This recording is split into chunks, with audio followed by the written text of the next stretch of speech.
DD214 Network Podcast is for mature audiences only. Any videos, music, or entertainment not originating from DD214 Network is used and covered under Section 107 of the Copyright Act of 1976, also known as fair use.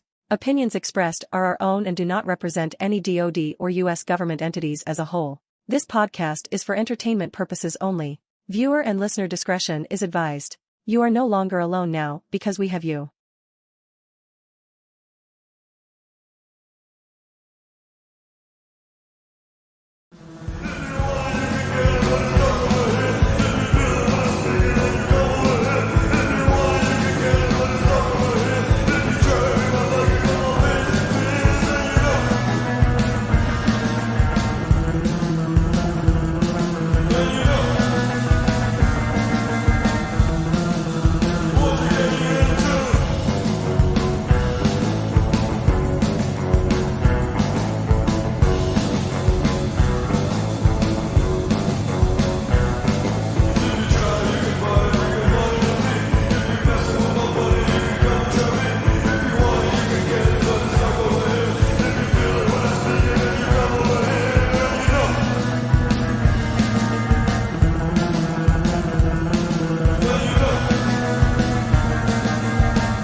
What's happening? Good fucking morning, everybody.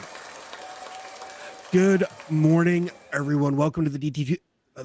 There we go, doing that fucking tongue tie shit again. Welcome to the DD214 Network Podcast, hosted by John, Jay, and myself, Joe. Y'all better look the fuck out today. Our crayons are sharp, the box is full, our bottle of glue is topped off, and our helmets are on tight, baby. We about to rhythm with the tism. Let's get this fucking episode rolling. How the fuck has everybody been doing this week? Yeah. Busy, crazy week. Busy, crazy week. With you, always. What was that? Well, play that soundbite again. The Force will be with you, always. Sir Alex. You know, the only Star Wars button I have is this.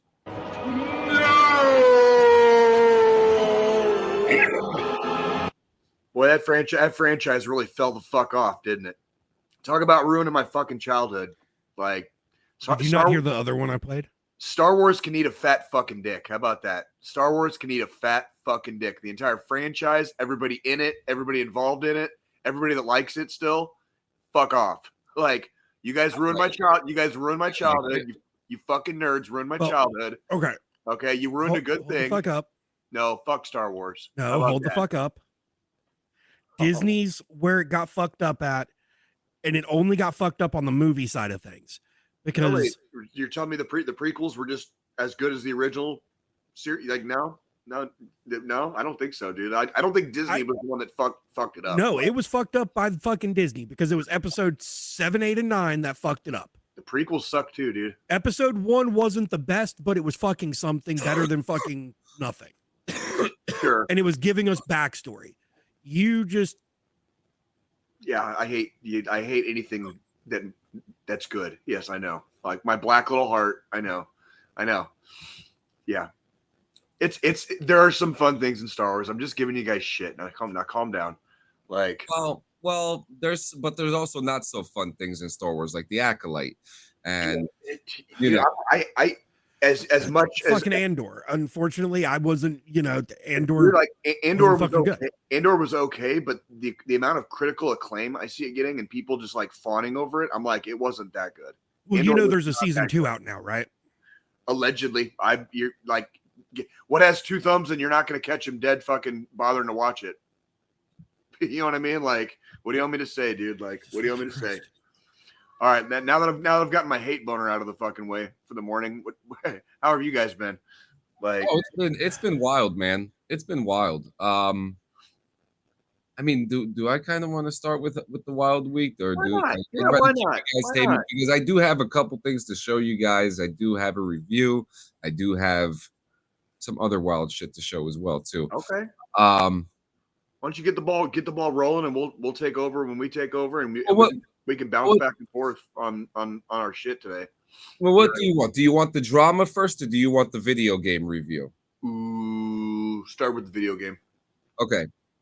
got to play the play test for where the fuck is it? Arc Raiders. It is What kind of game is that? So it is a PvP VE extraction shooter. And what that means is you go player versus environment for your wondering mind there, Jay. Fuck. Okay. Yeah. I saw you trying to figure out what PvP my was. bad. You see my fucking ears, my ears bleeding. I was like, I just Jay started going fucking cross-eyed. One eye was looking this way, the other one was going this way. like guys, I'm starting to taste copper. My left arm hurts. Like no, Jay, you're having a heart attack. Calm down. Like yeah. So what's going on? What's going on, Ajay? And so I'm going to show some footage while I talk about it. Here we go. So this right here is Arc Raiders. This is the game that I've gotten into. Oh, okay. Volume's gone. Perfect. The point of the game is it's 2180 and everyone lives underground and they live underground. And the purpose is that they need resources. So they go up to the surface to collect resources and survive. Okay. And look, even Dabinap over here, I still didn't get the email, man. For real. Like a lot of people haven't gotten it, but here's the footage right here. And this footage is coming from my PlayStation. So it's 4K and it's clear. You can see how beautiful the environment is. So player versus environment. Great. Get your loot. It's a loot and shoot, extract, get the fuck out of there. But if you die while out there with all your gear, you lose all your shit. Okay. So that's the challenge. Your whole point is to get the fuck out of there. Right. Now, visually, I think the most amazing thing about this game is the transition from cinematic to gameplay. Because I feel like I'm playing the cinematic. That's how good it looks, as you can see here. It does look pretty clean. I'll give it that. It looks pretty clean. Now, the interesting thing you see here, me fighting off a drone here, you have to shoot all 4 of the fans of the drone. Mm-hmm. They're actually pretty smart. They're pretty. The robots are the environment part of the battles. So you're fighting robots? Mainly? You're fighting robots mainly, and the robots are defending the moat where all the precious loot is at.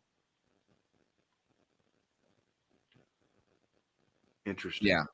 Yeah, it is very interesting. So yeah, you extract this stuff like that, and it's got some really cool features. Like one feature, how like when you're downed in the game and you're waiting for your friend to revive you, you can actually win the game and extract while still down. You could push the elevator button and get the fuck out of there.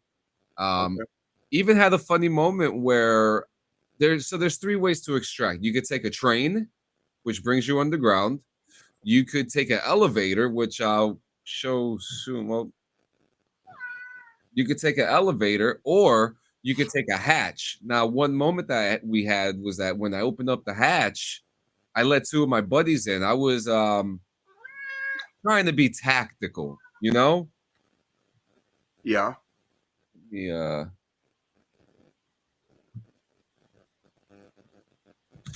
And you get into crazy moments where you're like, what the and like this right here. Perfect.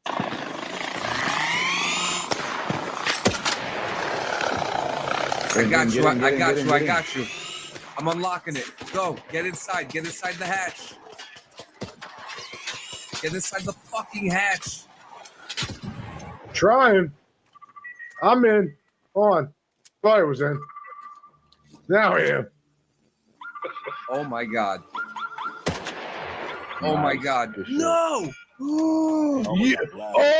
Oh no, that just not did that just really happen? What happened? You didn't make it. So yeah, I didn't make it into the hatch. So did you get out of there?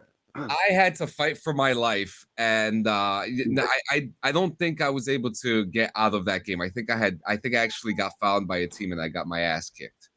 And Yeah, but it's really intense. It's a fun game. The combat is insane. There were some moments where like noise is your worst enemy.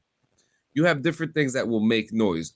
If you try to break open a car, it makes noise. If you open up a locker, it makes noise. If you slide, it makes noise. Footsteps make noise. So noise is your worst enemy in this game. And if you make enough noise, you're either going to be found by humans or you're going to be found by the robots. And one of the craziest features in this game is that when you die or if you kill someone, a firework goes off, like a flare. Uh-huh. So it tells everybody where everybody is. So now you have to be like, oh shit, these flares are going off. Who knows who's around? We need to get up and move on. Right. Dip the fuck out for a bit so that way. Yeah. That's crazy. Absolutely. It seems like an interesting game. That seems fun. It is one of. Look, I put a video out. I think it's really cool that you do stuff like this, by the way. Like, I really do think that's neat. I know not every game is as fun or is as cool that you test, but I think it's really cool that you get to do this stuff. Yeah, I have to say, this is a fun game. It looks fun. It really does. Yeah, this is a fun game. I appreciate what the developers are doing. Hey, and I know that Twitch is having some connection issues right now. If you guys want to if you guys are on Twitch, come on over to our YouTube page, DD214 Network. And I haven't played a game where it equally looked as good and felt ready for release on a playtest. That's cool. That's good. That's a good goddamn sign. That's a good goddamn sign. I did the play test for the new Monster Hunter game. Because the game's been out now for about a month and a half. Yeah. It's just called Monster Hunter? It's Monster Hunter Worlds. Yeah, it is Worlds, yeah. Okay. But I did the play test for that, and that when I did it was also, very similar, like you're saying, where it didn't seem like a play test. It seemed like the actual fucking game, and it was ready for release. Right. But there are developers, no matter how much shit we give the video game industry and, the reasoning behind us changing from gaming to network and all that because of the shit the video game industry's puts gamers through here lately, there are still some software development companies and dev teams out there that are going for quality over fucking quantity. They're trying to, they're actually wanting to make sure their games are complete and done and ready for launch before releasing. Yep. As it fucking should be. Speaking of releases, since we're on video games, did you guys hear? Yeah. Did you guys hear? Well, of course we heard. I'll let you guys be negative about it real quick, and then I'll put my positive thoughts. I don't really have a lot of negative things to say other than like not surprised whatsoever. Absolutely fucking not surprised. I also wouldn't be surprised if they dropped it next Tuesday just to be fucking assholes. So like let me state that exclusively too. Like whether it takes another year, whether it takes another year, whether they fucking delay it again next year, or whether they drop it next fucking Tuesday, nothing Rockstar does anymore surprises me because they're just kind of assholes now. They really are. They really fucking are. So it's like they don't care. They do not care. They will do it in their own time. Like clearly, they're gonna do whatever the fuck they want, and they very clearly are. Yep. This is where I'm gonna play devil's advocate because, they delayed it another year. This is the second time they've done this now because they delayed it a year last year because it was supposed to come out fucking in 24 when they initially said it was going to come out. They delayed it to this year. Now they're delaying it to next year. This is now the second time they've already fucking done it, if I'm correct. But from a devil's advocate standpoint, what if they know they don't have a product that's good for launch yet? Yeah. What if they're doing it because they want to make sure it's 100% and it's not a steaming pile of fucking shit like when GTA Online fucking first launched with GTA 5. Things like that. It wasn't all the way ready when they did that. Like, and that's what I'm saying. Like, what if that's why they're they're delaying it this time because they had so much slack and pushback from the communities for GTA 5 with like the GTA Online launch and shit like that. What if they're making sure and they're wanting to put it through extra paces and extra steps? I mean, again, this is just devil's advocate. They could fucking prove me wrong and fucking release a steaming pile of fucking shit next year, for all we know. But what if the reason they're delaying it again is because they're wanting to make sure it's good for a launch? We certainly hope so. We certainly hope for the best here, you know, on the show. I'm a big fan of Rockstar games, like always have been. They typically put out the best shit, at least as far as I'm concerned. Like I'm a big single player campaign guy and when it comes to games. So it's like pretty much everything Rockstar's put out has been solid gold to me. Yeah. Never really had a problem with the storylines. Never had a problem with the fucking the games. When the game, by the time the games come out, it's a good play.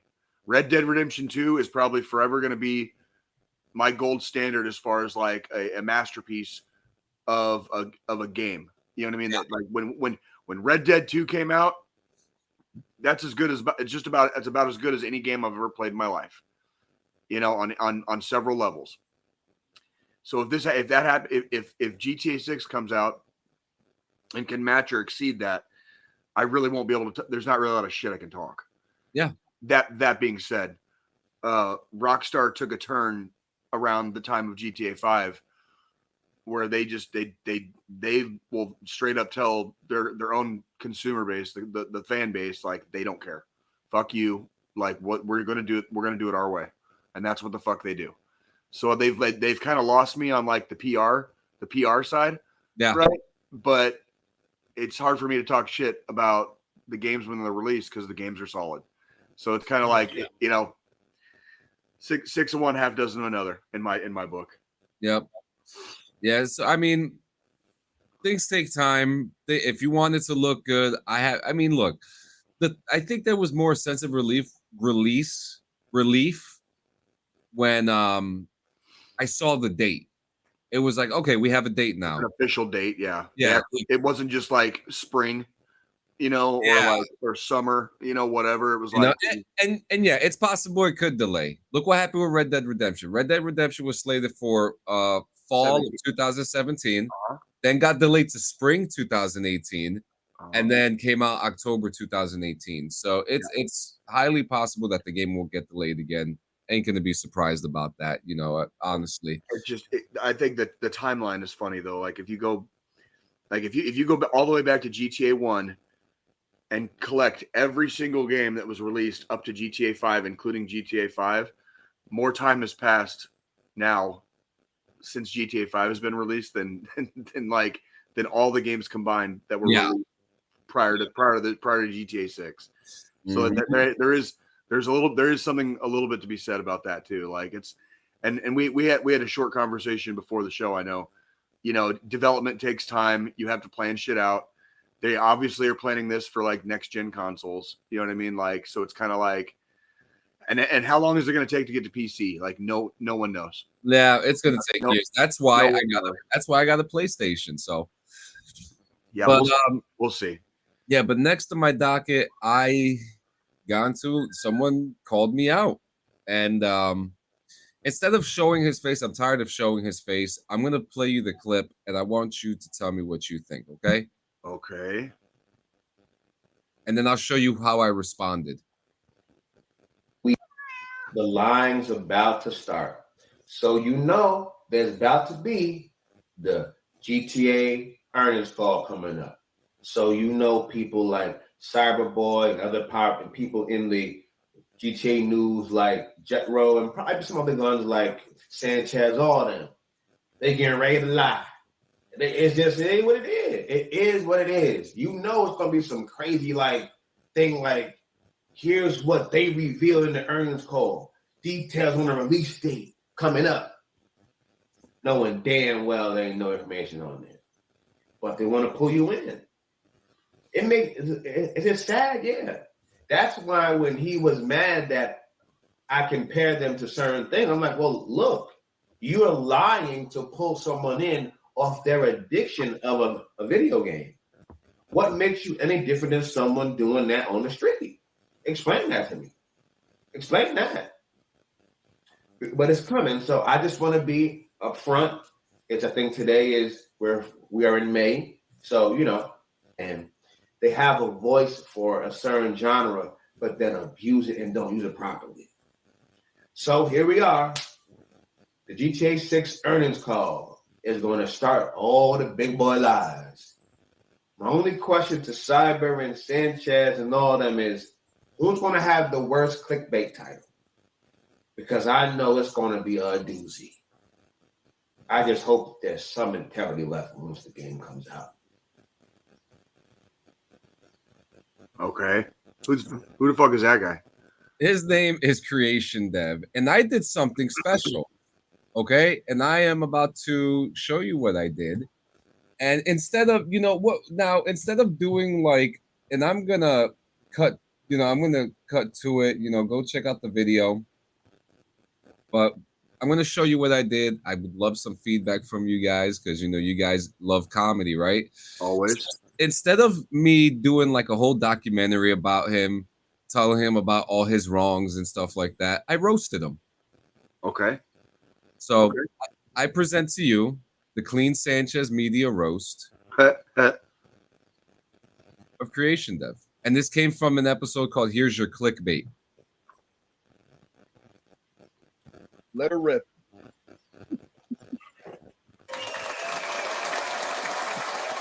Me.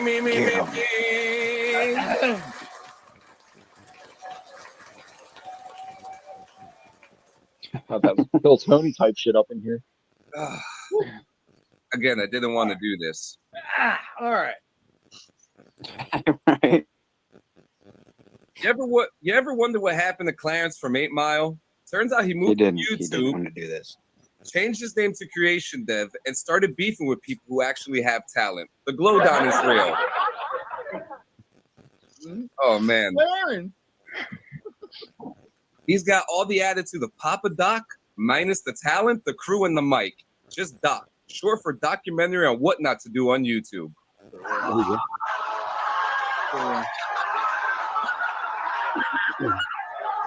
Everybody wants to talk about his hairline, right? Got you. His hairline's in a long distance relationship with his forehead. Hadn't seen each other since 2019, and after both of his videos and follicles will be on an extended vacation. Oh my goodness! Are wider than my gap. It's incredible, and that's hard. At this point, oh man, I'm convinced Creation Dev doesn't live anywhere. He's gonna end up like me. He doesn't live anywhere. Man's setup. The man's entire setup screams filming secretly at the place he got fired from 2 weeks ago. Pre-recorded.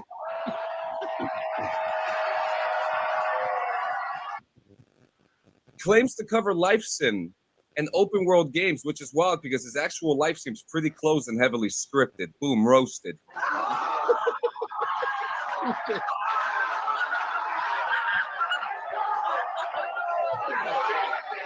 He's not a content creator. He's a comment creator. No effort, no research, just pure knee-jerk takes, like he's live tweeting his own fucking delusions.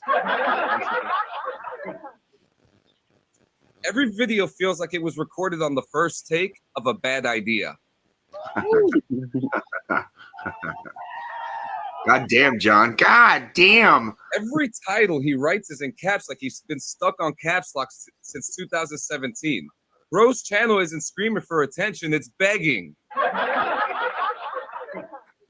He types like he's one Red Bull away from declaring war on spell check. Boom, roasted. Oh God. I'm gonna back you up. Watch. Go. Next. Here we go. Go. Shout out to Karina, Creation Dev's #1 fan, imaginary girlfriend, and possibly his second Gmail account.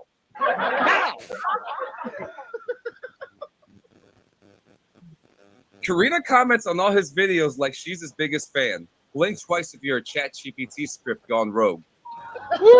Pow, pow.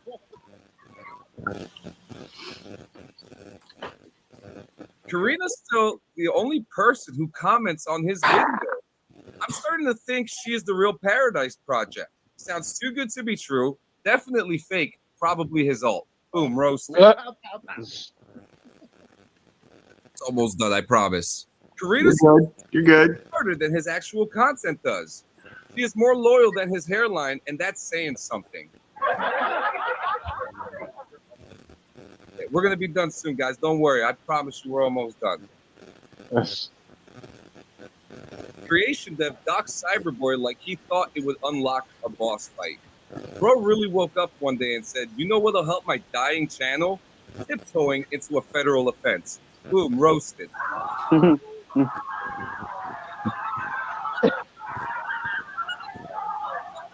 Creation dev still praises the Paradise scam like it's not one of the biggest video game and crypto scams in video game history. Imagine sipping so hard for a scam, you make the Fire Festival look well organized. Ouch. Yeah. You're almost done. You don't mention someone 100 times like Cyberboy unless you're trying to date them or be them. Creation dev's not obsessed. This is a parasocial relationship with projection. Boom, roasted. That was a good one. That was a good one. He talks about Cyberboy more than his own family. If obsession was love, he's already picking out wedding fonts and crying over a montage that doesn't exist. Almost done, I promise you. This is my favorite one right here. He came to me like I was a massive content creator. You act like you're PewDiePie, but you're barely PewDiePie. Oh. PewDiePie. He's out here accusing PewDiePie. Let's hit 224. If I paid for these subs, I need to call customer service because I clearly got scammed. I like that one. That one's my favorite. Calling Creation Dev a gaming journalist is like calling Alex Jones a librarian. Boom, roasted. Damn. This is an intervention, Creation Dev. And we're here because we care. We care that you stop tagging real creators in your fucking delusions. Boom, roasted.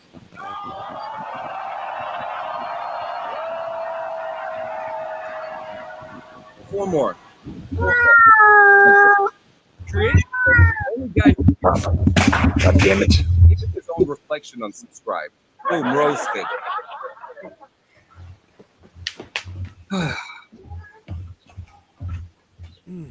Creation Dev talks like a main character, films like a side quest, and acts like the game's about him. You're not even the DLC. You're the bug patch no one installed. Boom, roasted. Creation Dev is the only guy who could try to ruin other creators' names and still somehow make his own less respected in the process. Boom, roasted. Damn. And last but not least, this roast isn't even mean. It's charity work. Because after this, at least someone finally put effort into one of his videos. Boom, roasted. So I want to point this out because I looked this fucker up. Hairline jokes on fucking point. Because the dude's got more fucking forehead than he's got hairline. He's got a 5 head. He's got a 5 head. Oh no, it's like a fucking 12. Like we could probably, if we were able to locate the city of Atlantis and bring it up from the depths of the ocean, it would fit on his fucking head in front of his hairline. Could land a fucking 747 about that on that shit. Yeah. Second off, in his fucking profile picture on YouTube, he is wearing a fucking mask, like, you know, COVID mask. Why? In his profile picture? Yes. Yeah. Huh. I don't know. Maybe he I don't know. Yeah, sure. Like fucking I think this is a good want to see what this hairline looks like, Jay? Not really, but go ahead. Yeah, show the hairline. Fuck it. Let me see this goober. Tech joined. Oh hell yeah. He looks like all those privates that like start losing their hair when you're in the army and they start losing their hair like way too young. You know, that I used to fucking bully when I was in the army. You know the ones that just had no choice but to start shaving their head fucking bald because they were getting picked on by everybody around them if they didn't. Poor bastards, yeah. Like, and we're not, and of course we're not here at DD214 Network. We're not making fun of male pattern baldness, okay? But I actually, for a second there, I didn't know that was fucking Fred. I thought that was fucking that was somebody Fred. Using a soundboard like fucking Fred. the Kill Tony meows. Fred, you know what I'm talking about, John. Yeah. Fred's having a fucking day. He decided to wake me the fuck up entirely too early last night, like middle of the night, which functionally happens every night, but way too early. Yeah, and he's having a day. Like he's having a day.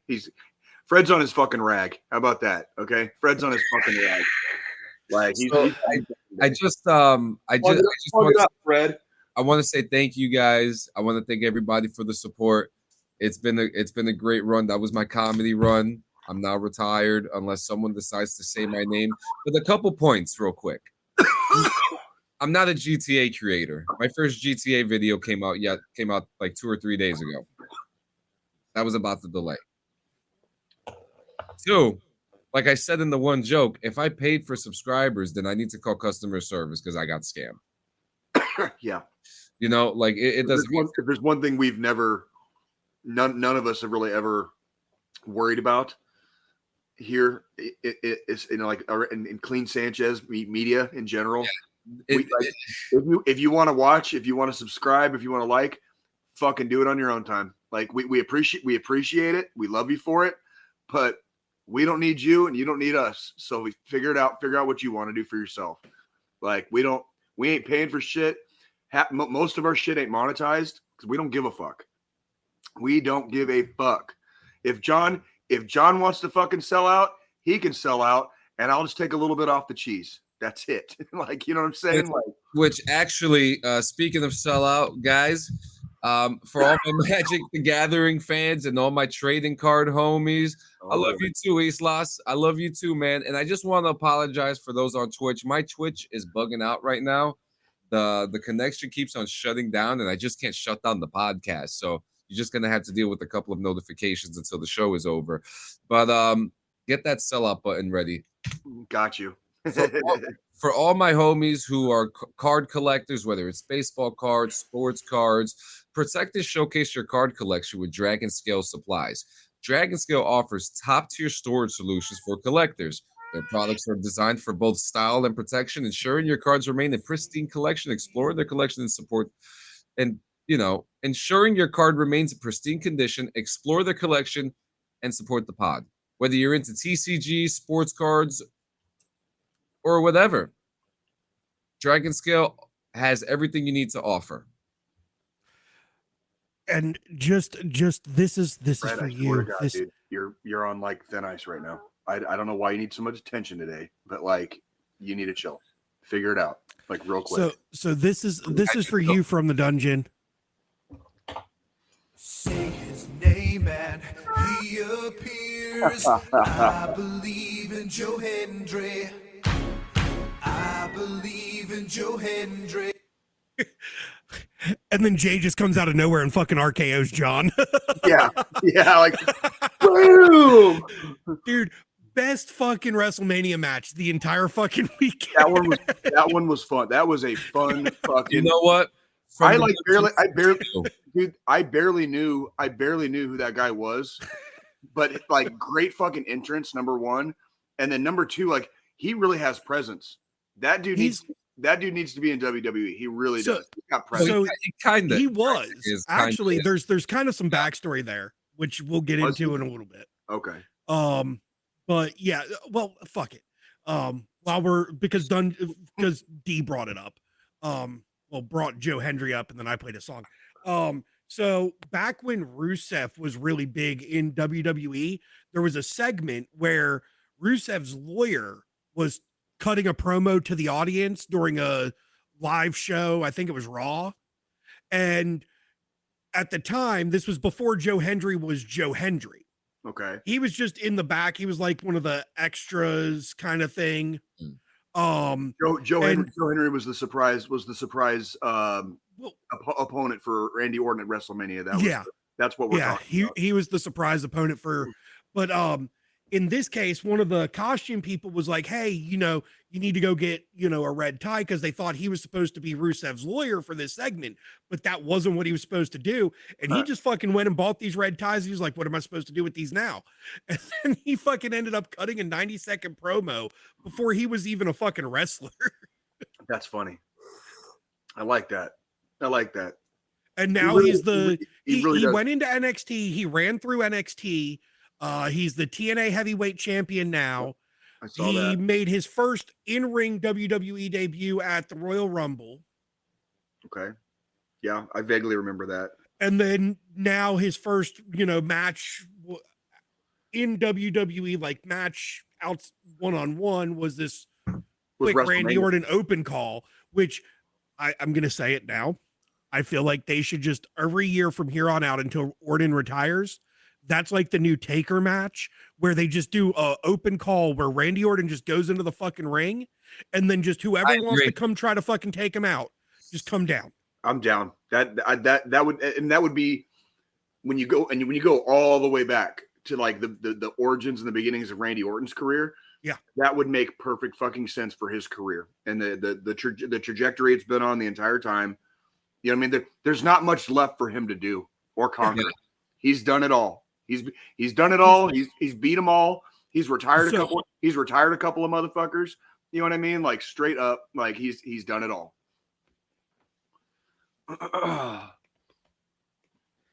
Most of them were freaking jobbers and like mid-carders. Like they're not.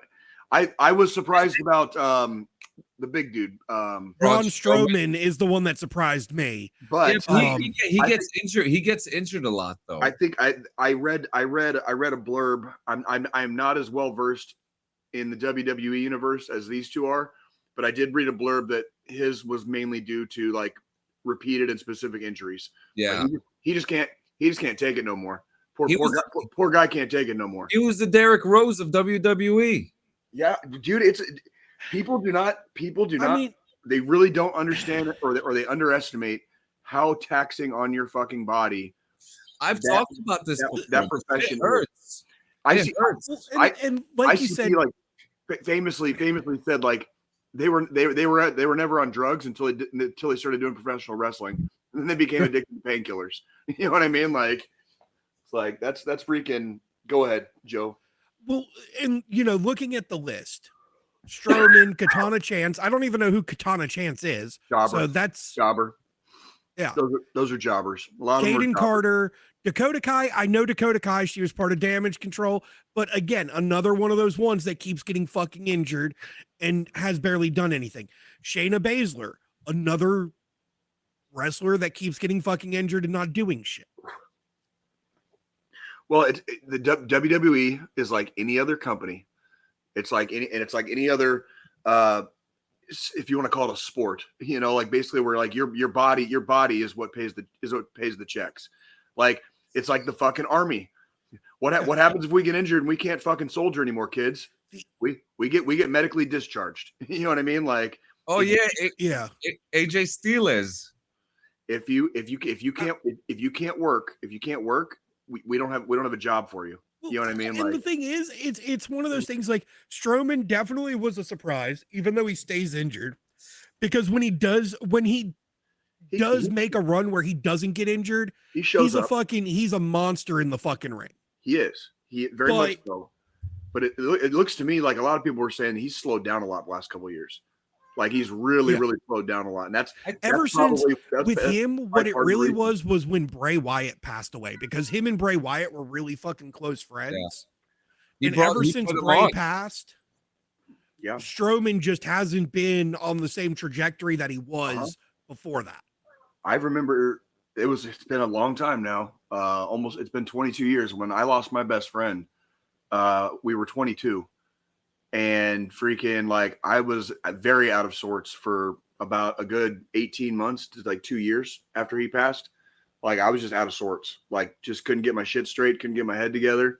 Like nothing mattered, nothing made sense. You know what I mean? Like just when the world says fuck you like that, you know what I mean?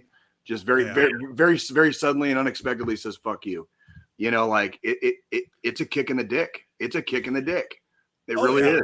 It's like, what do you, because not much you can do, you know what I mean? But by God, like still here, we got to put one foot in front of the other, but it's hard to maintain. It is hard to maintain.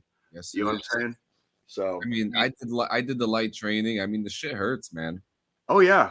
Oh, dude, that is a very, very, if we're talking about like just professions in general, professional wrestling will fuck your shit up. Like, you know what else too? Also, people forget that when they do hit each other, when they do slap each other, sometimes they miss. And when I mean miss, means they actually hit them for real sometimes. Yeah. Like, you know, getting your face smashed on the turnbuckle. What was that? You know? What's that real pretty blonde lady's name? And she had the hematoma on her fucking forehead after I don't think it was WrestleMania. It was like the week before. It was. Are you talking about the one? Because I remember the one. Tiffany Stratton. Tiffany Stratton. Yeah, and she got her tooth chipped too. In the same, was that WrestleMania? Yeah. Okay, that was night one. Okay, yeah, she had a fucking hematoma on her fucking forehead, and she got a chipped tooth. That's not exactly fake. You know what I mean? Like that shit happens. That shit. You take chair shots. There's a way to take a chair shot, but some chair shots, like you're just taking a fucking metal chair to the face. You know what I mean? That's Joe Hendry right there when he did the Rusev's lawyer bit. Interesting. I loved his entrance. Like it was like, even as a complete casual, it was fun to watch. It was fun. Yeah. It was a fun match. Great fucking entrance. And dude, and what a lucky bastard. Like your first real match in WWE is Wrestle fucking Mania against Randy Orton. Well, that's a hell of a fucking debut. Yeah, Ray Phoenix had a better debut, I would think. You know what I mean? Like, which one was he? He Luchador. He was the luchador that faced off against El Grande Americano against the fucking Starbucks drink. God damn it. What was it? Totally fucking Chad Gable. Dude, it's Chad Gable. Dude, John's taking chairs. I'm pretty sure John's taking chairs. No, I've never taken a chair, but I would be more than I'd be willing to get thrown through a table, take a chair. I'd do it. You know, I would do a fucking skit, you know, come in like, you know, it's like, forget Bert Kreischer. Bring me in. There you go. Bring me in.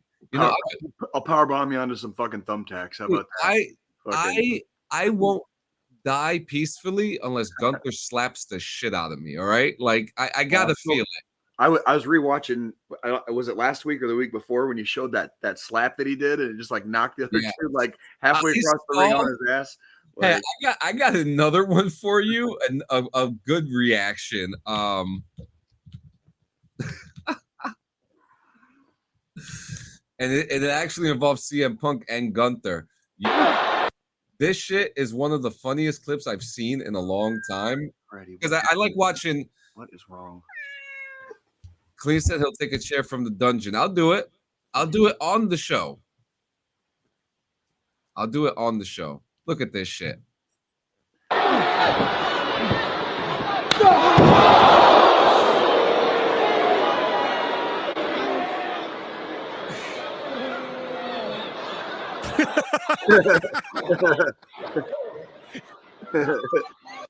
Yeah, that's funny. That's hilarious. That's fucking. My favorite part was just the humor in all of that. Like, him laughing and just like, I know it's not a submission move, but I'm done. Like it's like I just got my soul slapped out of my body. Like he's just like, holy shit, that just happened. Like there's a part of me that is non-existent on this temporal plane anymore. Like I don't know what the name from the cat is. It's like the gray and black stripe. Tabby. Is that Calico? Is that a Calico cat? Like I don't know the exact brand. I don't know. I'm not a cat dude, bro. Like this, Freddy's a fucking. He was the bar cat. Yeah, he was the bar cat, and like I have had him for about actually it's going to be a year. It's going to be a year this month. Actually, I've had him for about a year, and he's a great cat. But I think just something's up his butt today because he's very needy. Yeah. So I probably need to go fucking change his litter box and fucking his diaper apparently. Something, dude. Fucking. Islas, to answer your question, I won't do a slap league, but I did find something that I kind of have an obsession with that I do want to do. Boxcar racing. That kind of looks fun, actually. Not gonna lie. Me and my wife have been the last couple nights. We had it's a 2-hour video that Red Bull put out of the funniest boxcar races, and it's not the races, it's the crashes that are fucking hilarious.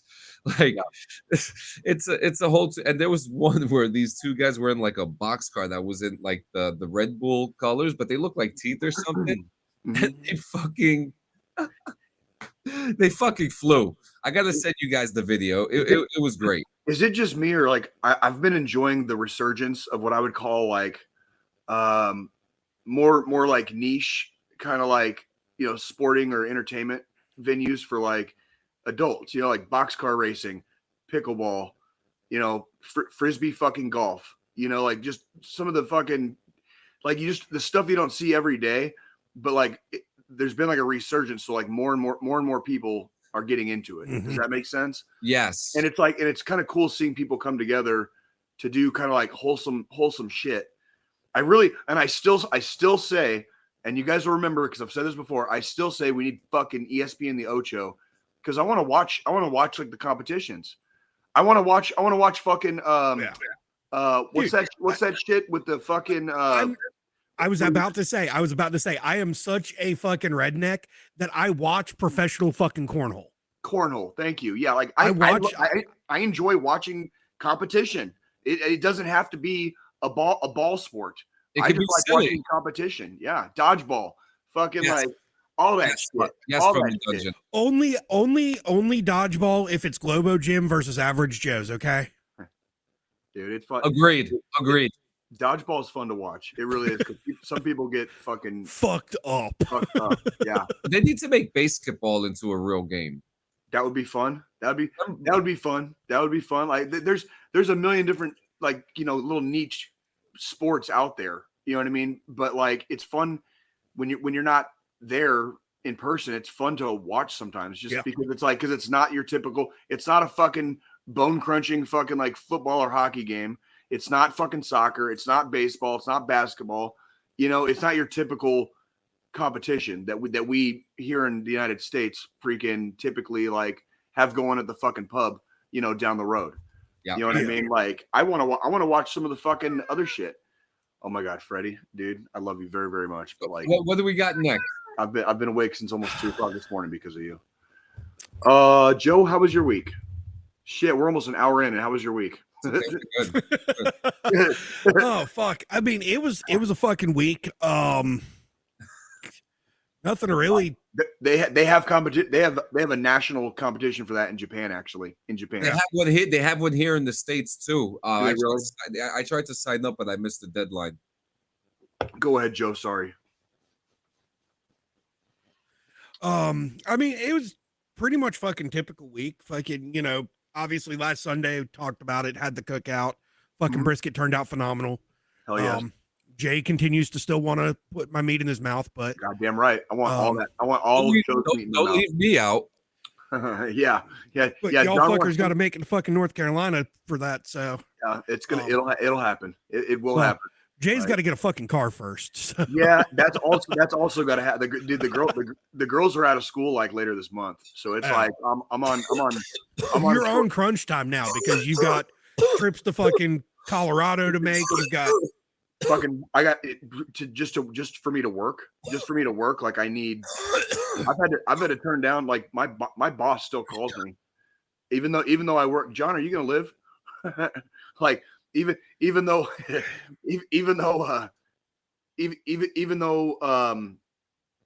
I only work part-time, occasionally one of my bosses will call me and be like, "Hey, we have this job and it'd be good for you." You know, like they're offering me shit first in essence. And I've had to turn down like the last 3. And I just had to be like, I can't, because like I can't really afford to Uber there and back.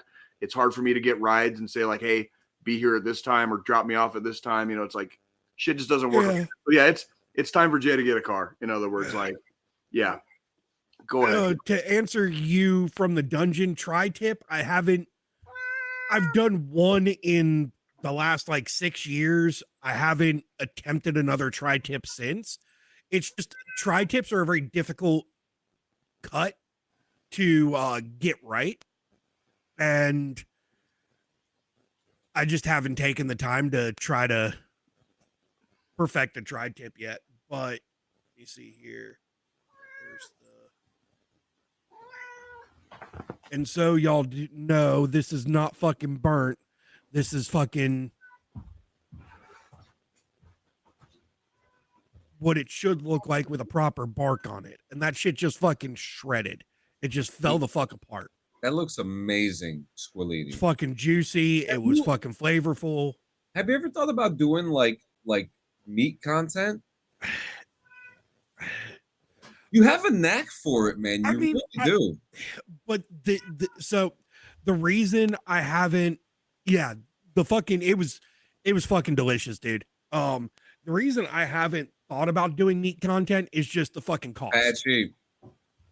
The cost overall, because for instance, the brisket for that 15-pound brisket, it was $120 fucking dollars. Damn.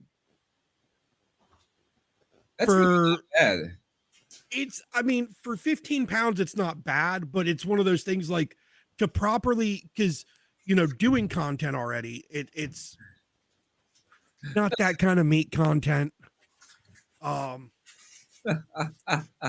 like, because I smoke turkey, I do chickens, I do fucking, the pork shoulders all the time. I do all different types of things. Yeah. But it's just the cost and the amount of food waste I would have afterwards. Because if I do a pork shoulder or 2 pork shoulders and it's just me and the wife, for instance, that's going to, I'm going to get some content out of it, but there's so much leftover that it just ends up going in the trash. Yeah. So that's the only reason why I haven't dove into it. Like, so for instance, if you and Jay lived closer or something, I could always do a fucking video on a weekend and y'all just come over and fucking eat. Yeah. Kind of thing. But I don't have enough people directly in my area that I could get to come over every fucking weekend to do it, to be able to put out enough content doing it to justify the overall price. Well, who does wholesome content anymore? How I give this out to homeless people? Are there homeless people in North Carolina? There's fucking okay. So speaking of homeless people, wife about fucking shit her pants the other night. Why? So there's tons of homeless people up and down the main road right outside of our neighborhood, because it's one of the like bigger roads through the fucking city. Like it goes from one end of the city to the other. Shit. Well, there was some dude, his fucking van was broken down on our fucking street. We came home from fucking dinner. It was late. When we left, he was being told by the police to get out of the church parking lot because the church was having an event that night. So the church said he had to go. Kind of situation. And me being the fucking decent ass human being I am, I was like, well, let me go see if he needs any help. Dropped her off at the house. I drove around, went to see. I think that's everywhere. It's everywhere, but here the cops have kind of cracked down on it. So like they put up signs on like the medians and stuff that say no standing or sitting. No handling shit like that. Yeah, to where it limits the places they can ask for money. Yeah. But this guy, he, his truck was broke down. He lives in his fucking van type of situation. What it was someone in the area gave him gas, but they gave him diesel. Oh shit. So he had to drain the fucking diesel out of his tank. And then in the process of trying to get the vehicle to turn over, he killed the fucking battery on his van. So I just was like, okay, you got jumper cables. I'll let you jump off of my car and fucking, then you can get on your way, because he was able to obtain gas. But the wife was just fucking freaking out the entire time. I've got my fucking gun on me, of course, because I mean, it's a homeless guy. I don't fucking know what he might do. But, you know, I'm not going to fucking just leave you stranded on the fucking side of the road either. Yeah.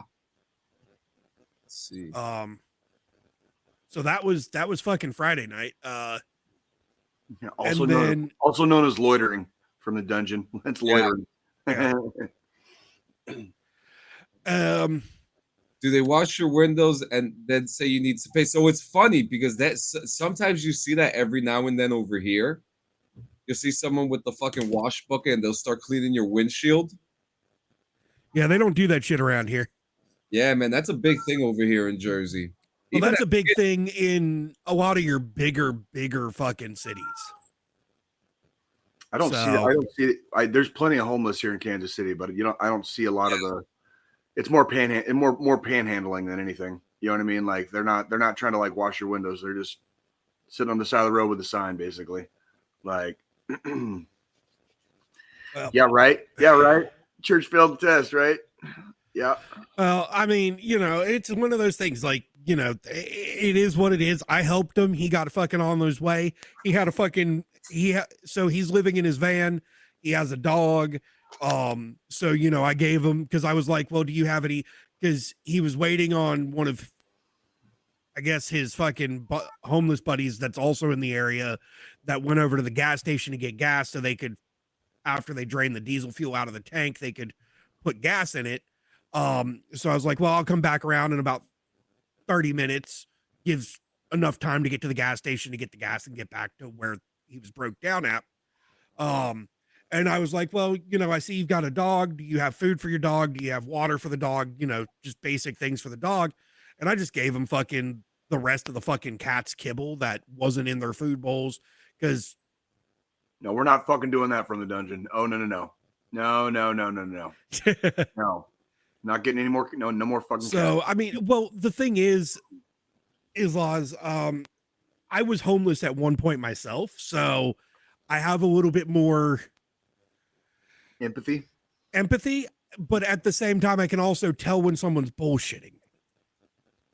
So like when I first dropped the wife off and I looped around to see if he needed any help, and I sat in the car and I was talking to him out the window, I was kind of gauging, is this guy just bullshitting me, or does he seriously need fucking, you know, some help before I actually fucking helped? You did good, Joe. You did what the fuck you're supposed to do. So yeah. Did you watch any movies or anything? Did you like no? I mean, I just fucking this weekend we barely were fucking home. Okay. So nothing wrong with that. I got caught up with the Arc Raiders thing. I'm not even gonna sit here and lie to you. We went to so there's this K-pop place. I'm not sure if you're aware of what that is. Korean barbecue and hot pot. So pretty much you're cooking your own fucking food at the table yourself. You just order, you know, the meats, the fucking veggies, everything that you want. They bring it to you. You fucking cook it yourself at your table kind of deal. You forgot the asterisk at the end from the dungeon. What's Thunderbolts? The newest Marvel movie. Rotten Tomatoes gave it the highest MCU rating of all time, and I'm hearing a lot of good things. It got a really good fucking rating. Who are the comic book characters in there? So it's Winter Soldier, Red Guardian, White Widow, or the new Black Widow, Yelena, Ghost, Red Guardian. I said Red Guardian, U.S. Agent. So did you ever watch Captain America and the Winter Soldier or Falcon and the Winter Soldier? Yes. On Disney Plus, the show with Mackie and fucking Sebastian Stan. So the Temu Captain America is in it. Temu Captain America is in it. I like that. I love that one, John. That's Great well work. played. Well played. By the way, Well John, played. your little roast of like what's his fucking dick, dude, was pretty. I loved it, dude. I loved it, dude. What's Like, his dick? Jesus Christ. fuck that guy. He needs to But get. yeah, fucking, I mean, he needs to Korean get fucking John's barbecue. name out of his fucking mouth. The place Like- that's, you know, Korean barbecue and hot pot. So hot pot, you know, they have little hot plates on the table, and then they just bring you a bowl of broth of your choosing, and then you can cook your meats and stuff in that. And then they also have a big center like grill area where you can grill your own meat. You go to a fucking restaurant, you got to cook your own fucking food.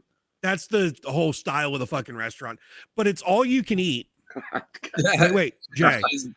Nope. Listen here though. Fucking damn it. It's all you can fucking eat. So this place you get 3 hours. It's $30 for 3 fucking hours, and all you can fucking eat. I walked out that bitch with meat sweats like a motherfucker yesterday. Well, yeah, you dude. God damn it. You got to cook your own fucking food. It's an experience. It's not. That's not an experience. That's the experience of fucking cooking at home. No, these places from the dungeon, I guarantee you there's a fucking Korean barbecue place near you. God damn it, dude. It's not only in North Carolina, because these places, so like the Korean barbecue and hot pot places are really common in Korea. I don't get. It's a big thing there. Where's it's fucking Ace when we need his ass? just not. It's just not. Where's my First bag. Sarge? I'm not paying to go cook my own food. That's all I'm saying. Like I'm too fucking lazy for that shit. I'm just too fucking lazy. Jay's like, I don't even like cooking my own fucking food at home. What makes you think I want to fucking do it at a restaurant? That's what I'm fucking saying, bro. That's what I'm saying. Like, it's like shit, man. That's funny. So, That is funny. That is funny. So yeah. That's I saw that movie Warfare. You don't have to wash the dishes. Thank That's you. a plus. That too, right? So I mean, I got to cook my own food, but at least I ain't got dishes to do afterwards. Yeah, right. But yeah, I saw Warfare. No spoilers. I'm gonna watch it. What did you think as a veteran? Watching a movie that was supposed to depict It's a Navy SEAL team in Ramadi. It's based on the recollections of the guys that were there during the event, and it's basically just it's kind of like a mission when shit starts going wrong and stuff starts happening, and them just like really the whole movie is them just trying to get the fuck back out of there. And was there music at all in the movie? I don't. If there was, I don't think so. There was a lot of like. It's pretty graphic. It is not your typical war movie. It is a war movie for sure, obviously, but it is not your average fare. This is not Platoon. This is not goddamn 13 hours in Benghazi or whatever, or 13 hours whatever. This is not your typical war movie.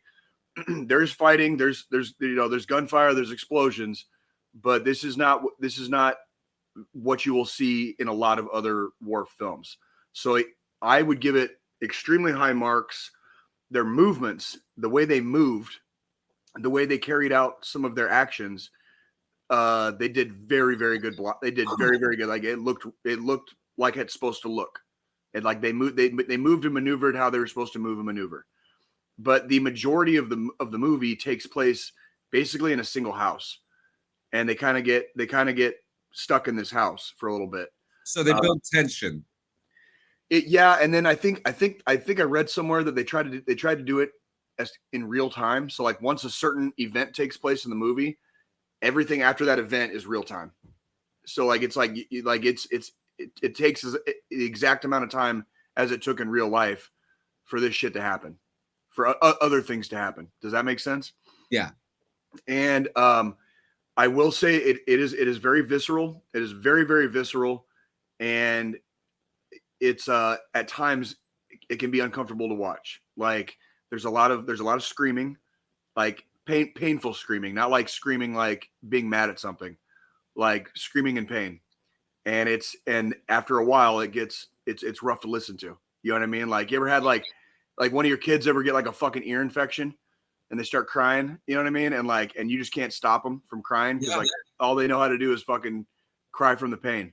You know what I mean? Like, there's a lot of that. It was definitely it was a good movie. I would probably rate it probably like high B, low A. Although low A. Yeah, and probably like if the way they moved and maneuvered, I was impressed with. So it was clear that a lot of they had their military advisors probably were some of the SEALs that were involved, and they showed them how to look like they look when they move and maneuver. The code director of the movie is a Ramadi veteran too. So yeah. I believe that from what I understand, it's parts of stories put together that happened in Ramadi or something like that. It might be. Well, and they did a good job. I would say. How were the uniforms? They're all right. They're all right. It wasn't. I was a lot more focused on, because I kind of realized it like going into it, like it's kind of like slow paced. But that's basically like kind of like when you're in the military, a lot of shit, like you're kind of just waiting for something to happen. And then something happens, and then you're waiting again to fucking to get, to extract or to freaking what's the next step? What are we doing next? Yeah. And there's waiting that's involved in that. And it's kind of like it's kind of like I said, this is not going to be your typical war movie. I would recommend watching it because it's one of those things where it's like, I mean, it's like, this is why dudes have PTSD. Like shit, when like one bad day is all it takes, right? Mm-hmm. And this shows a bad day in the life of SEAL Team 5, I believe. It just shows a bad day in the life of SEAL Team 5. People get injured, people get fucking fucked up. Shit's going sideways, nothing's going right, everything's going wrong, but we got to do something. We can't just fucking sit here. We got to do something. Yeah. Like decisions have to be made. So that's kind of what I'm, basically what I'm getting at. And so it was, I'd say overall in whole, it was a good movie. It was a good movie. It was a very well done depiction of that particular time frame in Iraq. You know what I mean? Like the whole Sunni triangle, and you had Ramadi and Fallujah and fucking I forget the other one. And it was just like, it was a shit show. It was a fucking shit show. Every time you went out the gate, that could be the day. That could be the fucking day. Good luck. Good fucking luck. You know what I mean? So, anywho. Absolutely. So let's get a couple things here. Did you guys talk about the new Predator trailer? I mean, to me, it looks all right. I haven't watched it yet. I haven't seen the trailer. I'll put it up for you guys. And yeah, I'm not that. I can watch it later. I see from the dungeon had a question about Xbox raising the price or Microsoft raising the prices on consoles and video games. Here's why they're doing it, and this is just me. I'm gonna say this. They're doing it because nobody's buying their shit. The reason nobody's buying their shit is because they suck. When you have a gaming PC, you don't need an Xbox. Straight up. You need a PlayStation, but you don't need an Xbox. You only alternately need, like, how are you going to convince me to get a next gen console, like the current gen console, basically, but I have an Xbox One? How are you going to convince me to get a next gen console when like you've barely got a library for it? Well, nothing is convincing me to buy anything next gen right now because there isn't enough out, and we're already like several years into the fucking cycle. Here's the other thing with the Xbox side of things. Everything they've released for the Xbox for the Series X and S has also had counterpart releases for the Xbox One. They haven't stopped releasing new shit for the One. So the entire fucking game library for the new consoles for the S and X are all also going on to the fucking one. It is what it is, and I'm not surprised, but I will say raising the price of your consoles is not a move to make if you want new customers. Consoles do not appreciate in value until they're like 20 years old. Okay, like I might be able to get rid of my original Xbox right now just because there might be a nostalgic collector out there. You know what I'm saying? But I've got a retro video game store up the road. I can go buy an original Xbox for fucking $50. I've got from old consoles right here. So I got old consoles as my setup right here, and most of them are Xboxes. Why? Because I play gaming on PC mostly. Consoles do not appreciate in value. They're not houses. Xbox does not appreciate anything. That's why they're this though. My Switch, my limited edition Zelda Switch. I just checked on eBay the other day. You want to know how much the last one sold for? How much? $800 fucking dollars. How much did you get yours for? $350. Okay. I mean, but that's more of like a collector's item though. Yeah, they only made I think it was like 1,500 of them or some shit like that. Like that's different. But you're talking, but it's not a house. Like consoles are not houses. But they don't appreciate in value. They depreciate. Yeah. Like, there's a million billion of them out there. There's nothing special about anyone in particular if they're mass produced. And if you don't have a fucking library, like I don't need to pay $80 for a game I'm not even going to play in the first place. So it just ain't going to happen. So like good luck to Microsoft with their fucking gaming community. Good luck. And the thing is, with Microsoft at the same time, it's like all of their fucking exclusives, like anything that's Xbox and PC exclusive, they auto put on fucking Game Pass the fucking second it comes out nowadays. Basically. So where's the incentive for me to go buy a fucking video game anymore when I can just pay $20 a fucking month for Game Pass? Yeah. And just play what the fuck I want. If you have a PC, a PlayStation, and a Switch, you got the full setup. Basically, yeah. I mean, I have an Xbox One, a PS4, and that's all I need. Like, yeah. I'm fat. I'm fat and happy in my house. Like I really am. I can get from the dungeon. Come to North Carolina. I've got a fucking retro game store that'll sell you one for fucking $70. Yeah. That's all they're fucking worth. Don't go on fucking eBay. I mean, that's how much the damn company is worth. God damn. Pretty much. You know, it's just. I mean, I don't know with the whole. They've just gotten so whack. But we got a couple more things. I want to show you guys something real quick that came out from the Coast Guard. Okay. And then we have some really wild shit to talk about too. Okay. Is it the topic I'm dying to talk about? Yes. Oh yeah. Okay. Oh, I'm opening that one. Oh yes. That's all. You take that one. I was drunk, pissed off, and recording a video the other night about this fucking topic. Let's just put it that way. So yesterday, a video was released by the Coast Guard. Damn, you're ripping Xbox. Yeah, because they're fucking terrible. The small boat crew of the U.S. Coast Guard Cutter Campbell, WMSL 756, interdicts a suspected drug smuggling vessel while patrolling the Eastern Pacific Ocean on April 17th, 2025. Now, we saw the Coast Guard do that one badass video when they were opening up the submarine. Now we have this. When that motherfucker jumped off the fucking cutter right onto the top of the submarine, banged on the fucking lid, and the dumbasses opened the fucker. Like, oh, who's there? Yep. Now watch this.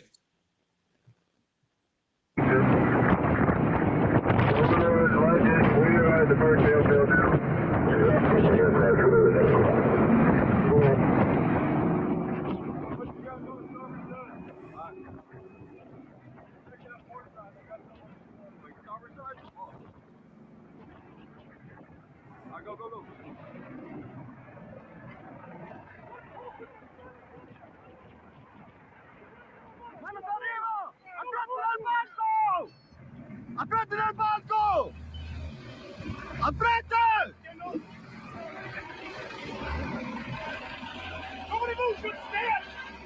No move!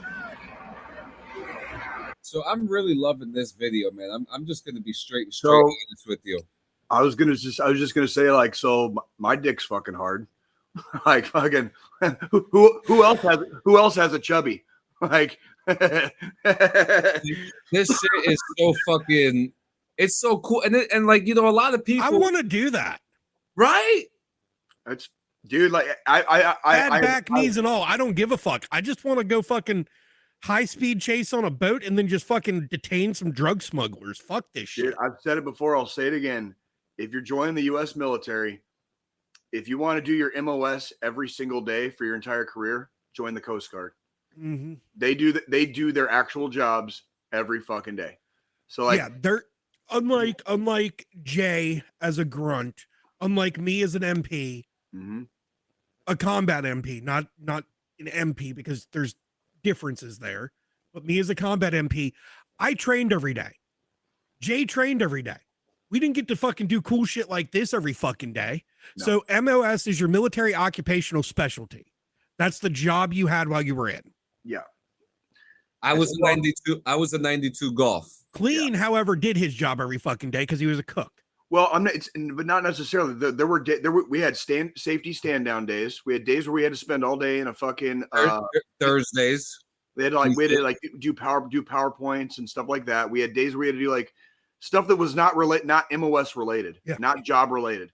This shit, like, the Coast Guard does their job fucking 7 days a week, 365 days a year. Like, if you want to do your job every fucking day, join the fucking Coast Guard. Yeah. Those boys and girls do not fucking play. They do not fucking play. And dude, and good luck fucking smuggling shit on our fucking Pacific coast, dude.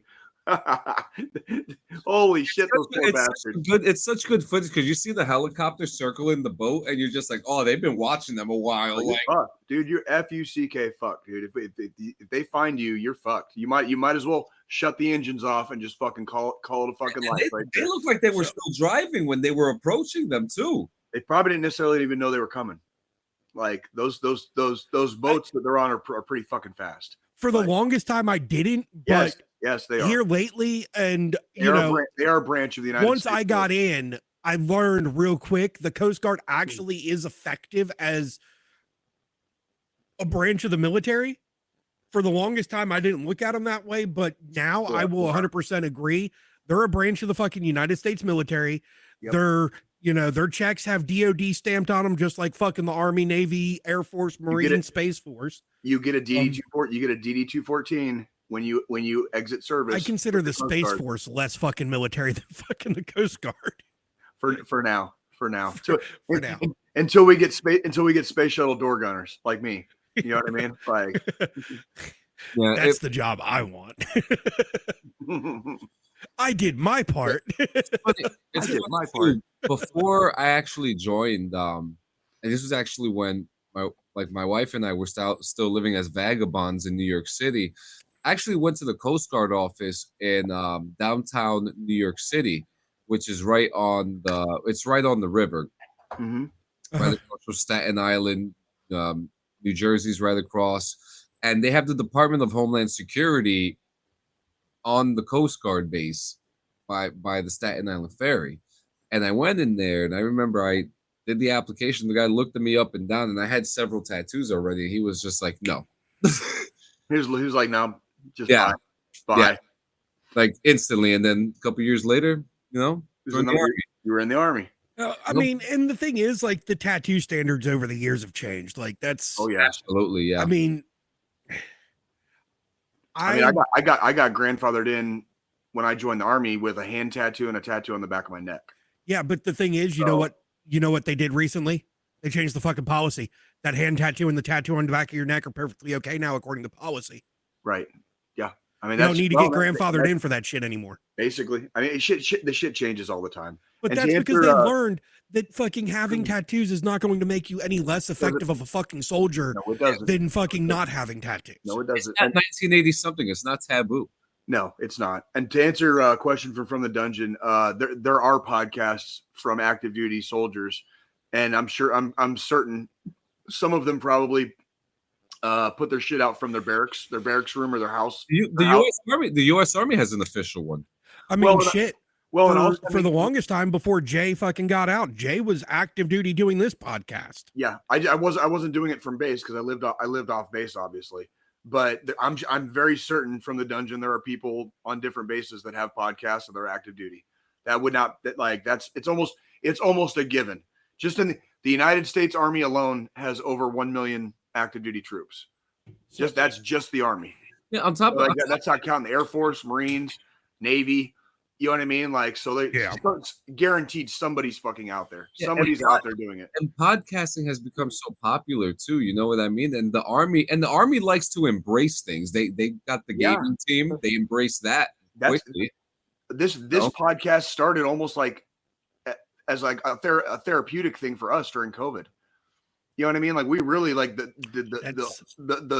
origin and the genesis of this podcast was rooted deeply in like, we're going to get together once a week on Sundays. Just it's like proof of life and fucking we'll have a good time and we keep going. You know what I mean? Like that's where it started.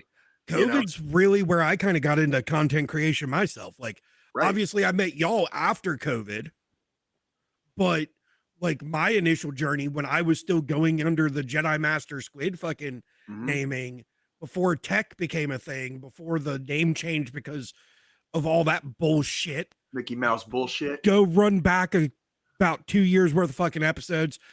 Actually, I noticed it was September of 2022 was when I officially had to do the name change.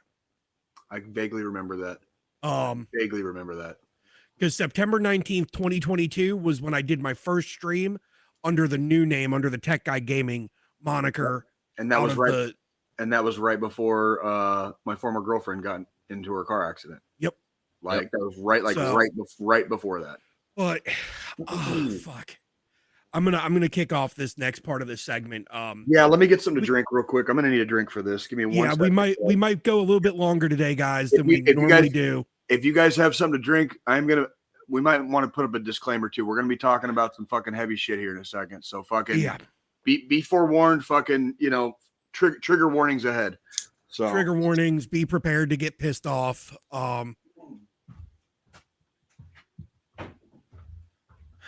Because it's shit's gonna get fucking deep. I sent a video to both John and Jay earlier this week and asked them to watch it, and we're gonna dive into it. I'm gonna share some of the video on our episode. Yeah, because it's necessary. It's necessary for you guys to see the hurt this person has while they're talking about it on their fucking podcast and why it enrages us. So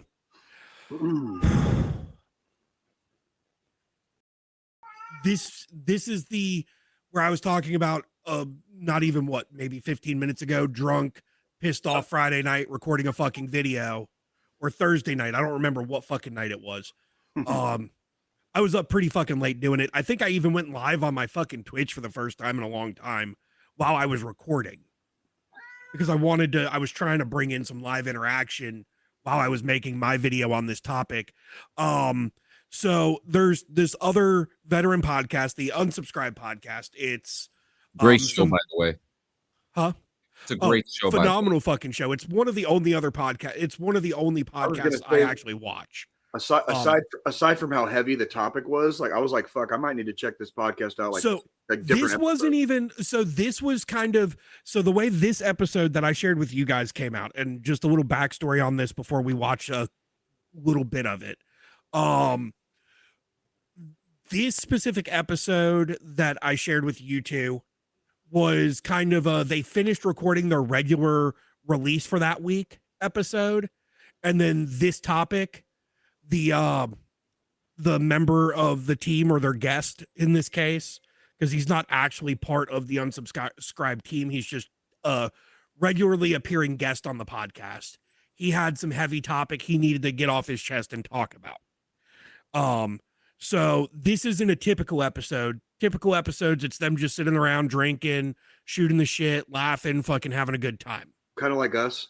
Kind of, yeah, just like us, but they're all in the same fucking room. But They also are all bigger fucking content creators, have a shit ton of money. The the room they record their podcast in is the fucking living room of a house they bought specifically to do this podcasting. They bought a house to do a podcast. Yes. It's more common than you actually think. And then when they have guests come in and stuff, there's a second floor with rooms for the guests to stay in. Interesting. Yeah, I get it. If you've got enough subscribers, if you're making enough money, I guess I could see it. Well, they've got 713,000 subscribers just on their on the podcast channel, but then each one of them does content on their own full time. Like that's all they do for the most part, except one of them being the one in this topic here. So I'm going to go ahead and share out my screen with audio. I'm excited. I'm excited to talk about this because this is something we don't really break the fourth wall with this one too much. So to be able to, especially three of us being parents, you know what I mean? Like it's definitely super important. So go ahead. And let me know. It pissed himself. You And guys when hear his the parents audio? came, sorry, I'm getting fucked up. When his parents came to pick him up. Take your time, brother. Yeah, sorry.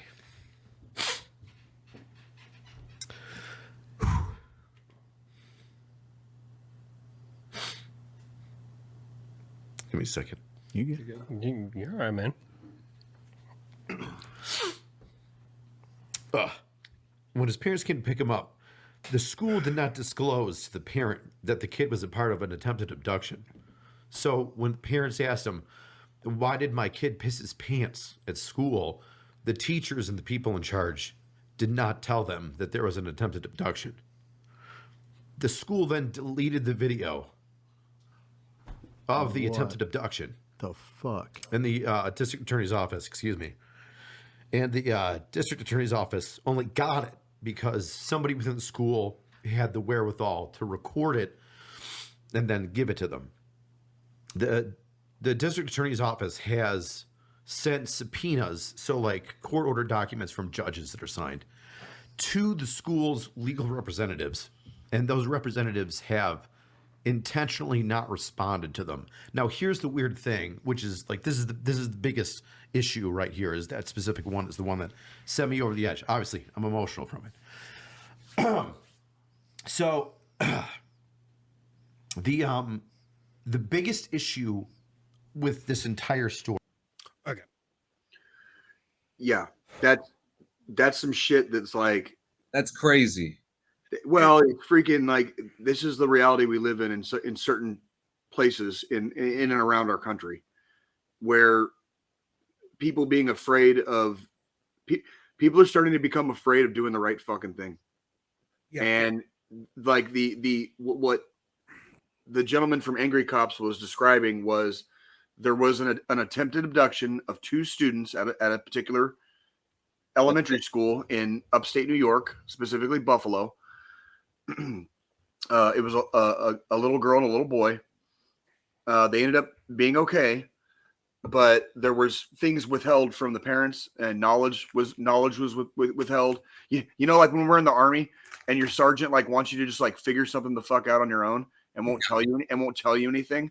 Yeah. It's like this is the shit, and this is not the only example he uses. By the way, this is not the only example he uses. If you watch this whole video, is about 37 minutes long.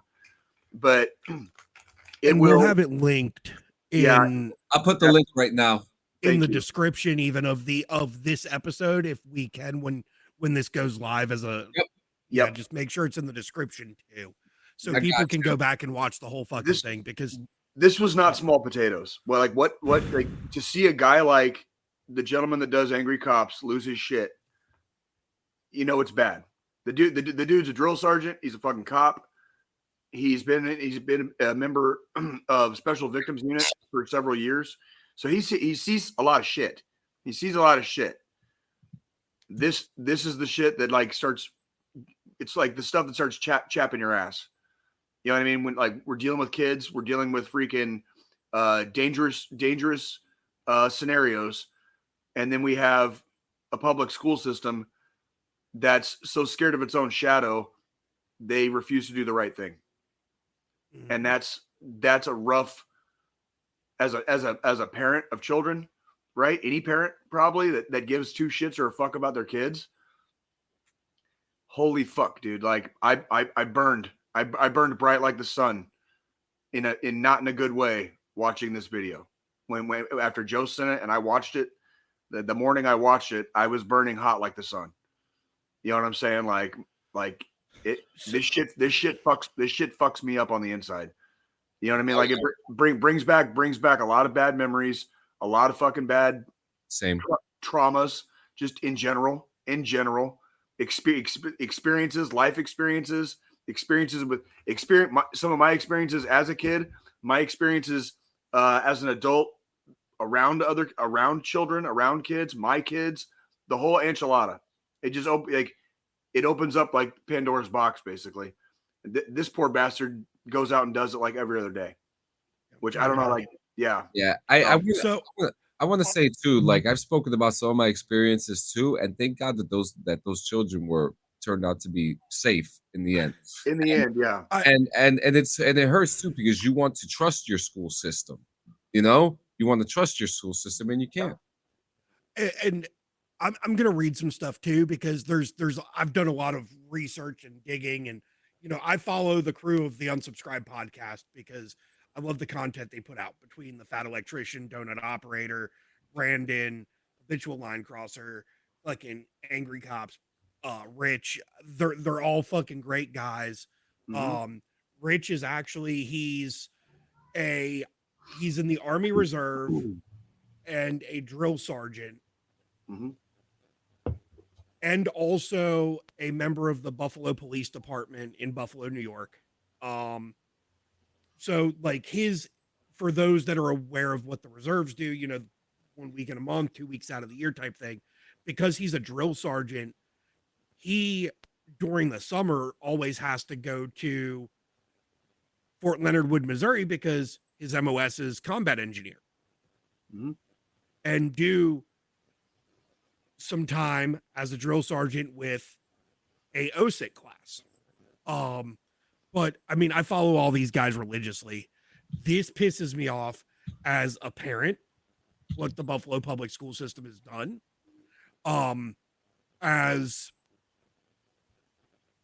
It's really more as a parent and as a decent fucking human being is why this pisses me off so fucking much. And after this video came out, this is a letter that the superintendent of the Buffalo Public Schools sent out to all staff. Dear BPS staff, it is my great pleasure to serve as your superintendent of schools. Unfortunately, over the weekend, some untrue allegations were shared about the Buffalo Public Schools. And I want to personally reassure you that I truly appreciate the dedication, hard work, and passion you bring to our schools and the students and families we serve each and every day. Your professionalism and commitment to providing a learning environment that is welcoming, safe, and inclusive of all students and families does not go unnoticed. In addition, our centrally located staff, service center staff, bus aides, and drivers also support a prioritization of safety and security for all campuses, buses, and offices, and providing an excellent education. As your superintendent, please know that I am proud to work with so many caring and talented people. I want to personally thank you for your continued support and dedication. This superintendent is full the shit. way this was put. Full of shit. This was a leaked memo from the public schools, and the Fat Electrician, he's the one that posted it on Twitter. Mm-hmm. The picture of the memo, and he tagged fucking Buffalo Public Schools in the fucking tweet. Good. He was like, that's what we do. Yourself. And this is what he said. He said, leaked memo from at Buffalo Schools essentially reads, I'm a good boss. Please don't tell on me. Yeah. That's basically like, yeah. That's like, it's like, I didn't see anything in there about fucking, dude, fuck those motherfuckers, dude. Fuck those motherfuckers. And it's, and fucking, this is the shit that needs to be brought to light. Wait. Here's a better one. Here's some more information that I'm just now seeing.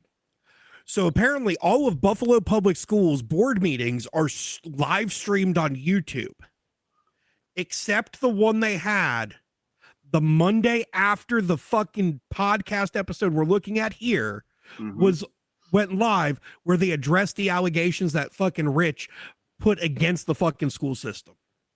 Of course they wouldn't. What? Yeah. Why would they want the public fucking to cover up anybody? Like, I mean, this is just fucking ridiculous. Let's see up here. If we scroll a little bit further, so Fat Electrician used Freedom of Information Act to request records from the school system. This is the email he gets back from the Buffalo Public Schools system. We are in receipt of your request for records under the New York State Freedom of Information Law dated May 2nd, 2025. The Buffalo City School District is researching your request and will be in contact with you on or before 20 business days from the date of this letter to discuss any scheduled concerns or clarifications that might be required or to provide the records you have requested. You got to wait 3 fucking weeks. That's almost a year. You guys think this was an inside job? What do you guys think? Well, it's obvious they're trying to cover their own tracks so they don't get sued into fucking oblivion by the fucking parents of the kids that like almost got kidnapped. Yeah. You know what I mean? There was obviously a security breach in the school. Somebody got on campus and there was an attempted abduction of 2 small children. And they wasn't reported. They're like, dude, they're clearly scared of their own shadow. They're clearly like, these are cowards. We're talking about cowards and cowardly fucking behavior. You know what I mean? Like, yeah. Like it like, and it's one of those things where some people are so scared of like what might happen or what could happen. They freeze. They freeze in place. They don't move. You know what I mean? And they'll start making all the wrong decisions just to keep themselves out of what they would consider harm's way. And it's cowardice. It's fucking cowardice. Period. Jesus Christ. Right. So yeah. I'm trying to let the commercial. You need pie. You need to get pie, not affiliated. I like pie. Crazy. So this isn't really that topic anymore, but I want to share something that's pretty cool with fucking Rich, just the way he fucking is, like such a fucking better after badass topic. But wait till he lifts his fucking coffee mug. Thank you. Dude, not sure if you guys noticed the fucking coffee mug. Like for real, like I'm fucking. I feel like there is going to be. I am going to have some sort of repercussions because. So, as you can see, coffee mug's pink and says "bad bitch." You want to know what they fucking dropped right after this fucking episode? What? For their merch? Bad bitch. Tech joined. T-shirts and fucking tanks. Oh, I might have to fucking like get one of them. Oh, that's so. Cute. There's the T-shirt. They also released it in the tank top, and I already ordered one of both. Did you really? Yep. Nice. Because of the way I'm supporting this fucking cause. Like that shirt came out because of that video, and now it's like, oh, it's on. Take my money. Take my money. It's amazing, content creators, especially like Angry Cops, being a detective in the Buffalo system and things like that, and fighting the good fight because he knows what's good. And many other people, he didn't have to do this. He didn't have to make other people aware, but he felt that this was the right thing, as it is, to let whoever wants to listen, whoever cares, that this is happening. And just keep an eye on the Unsubscribed podcast channel, guys. Because there is an update video that was supposed to drop yesterday on this entire fucking situation. Yeah, due to technical difficulties, however, they had to postpone it till today. So at some point today, there's going to be an update video from the Unsubscribed crew on the situation.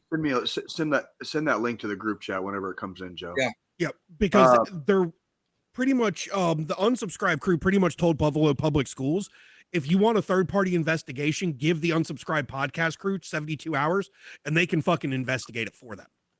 Right. So some of these things are not that hard to do, and not everything needs to move at a fucking snail's pace. I just want to remind everybody out there, like we are a veteran-centric podcast, so we do take notice of certain things over other things. But one thing that was drilled into us severely during our time in service is to do what is morally and ethically correct. Okay? What we're talking about right now, what the gentleman from Angry Cops, brought to light, he's doing what is morally and ethically correct. It might not make everybody fucking comfy and warm and fuzzy inside, but he's doing it because it's the right goddamn fucking thing to do. Okay, right is right, wrong is wrong. And sometimes you'll get a little bit of gray in the middle, okay? This is not a gray area. There's fucking right and there's fucking wrong. And he is doing the right thing. And anybody that kind of steps on the other side of the line of that is wrong. Like, that's straight, that's it. Some things are very black and white in this world. And it doesn't take a goddamn rocket scientist to know, yeah, that was probably the right thing to do, or, oh, that was probably the wrong thing to do. It's that obvious. And that's why we can throw our support behind guys like these, because they're doing what is fucking correct. Like, you're never going to catch us willfully covering shit up or whatever. Like, me and John have already taken steps in the past on this podcast to get rid of people that were not doing the correct thing. Right? So, like, this is not our fucking first rodeo either. If you ain't fucking doing the right thing, get the fuck out. We don't need you. We don't fucking need you. You know what I mean? Straight up. And we'll take you out. We like to joke around. We like to have fun. We like to drink our beers and smoke our smokes. All that is fine and dandy. But if you're a goddamn like immoral asshole, fucking, we're not hanging. Like Joe has seen how I react to people acting like fucking assholes. What happened in saloons in the 1800s when an unworthy person came into the bar? Bink, like fucking, like, you're like, and not just that. Like, let's take what the unsubscribe crew is doing and compare to what we are. Our mentality. We have the same fucking mentality as that entire fucking crew also.